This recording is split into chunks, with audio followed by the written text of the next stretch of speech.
పూరా లోకల్. నేను మీకు విజ్ఞప్తి చేస్తా ఉన్నా, ఆనంద్ చెప్పిన మాట ఏదైతే ఉందో మళ్ళీ రేపు వచ్చి ఇదే పట్నం మహేందర్ రెడ్డి, ఇదే రంజిత్ రెడ్డి వచ్చి కేసీఆర్ గారి కాళ్ళు పట్టుకున్న మళ్ళా పార్టీలోకి రానియము అనే మాట కూడా నేను ఈ సందర్భంగా మీకు విజ్ఞప్తి చేస్తా ఉన్నా. వాళ్ళకు తప్పకుండా బుద్ధి చెప్పవలసిన బాధ్యత మన మీద ఉన్నది. వచ్చి కేసీఆర్ కాళ్ళు పట్టుకున్న మళ్ళీ అధికారంలోకి వచ్చినాక వాళ్ళని మాత్రం మళ్ళీ రానిచ్చే ప్రసక్తే లేదనే మాట కూడా నేను మీకు విజ్ఞప్తి చేస్తా ఉన్నా.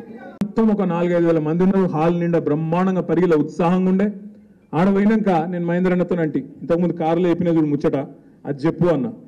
చెప్పమంటే మహేందర్ అన్న లేచి, ఇగో నా మీద పుకార్లు వస్తున్నాయి కాంగ్రెస్లో కొత్త అని, నా ఒక్కరి మీదే వస్తలేవు, రంజిత్ రెడ్డి మీద కూడా వస్తున్నాయి. ఆయనను కూడా ఇరికిచ్చిండు. ఇరికిచ్చే ఈయన పక్కకెళ్ళి లొల్లి పెడుతుంది. ఈయన నా మీద ఎందుకు చెప్తున్నాను, నేను నా మీద పుకారు ఉందా, ఈయన లొల్లి. ఇద్దరు నా ముంగటినే లొల్లి పెట్టుకొని ఆస్కర్ అవార్డు గెలుస్తారు చూడు, దానికంటే ఎక్కువ యాక్టింగ్ ఇద్దరు. నేను ఓతలేనంటే నేను ఓతలేను, నేను మంచోని అంటే నేను మంచోని, నేను పిచ్చోళ్ళకి ఇద్దరు నమ్మిన.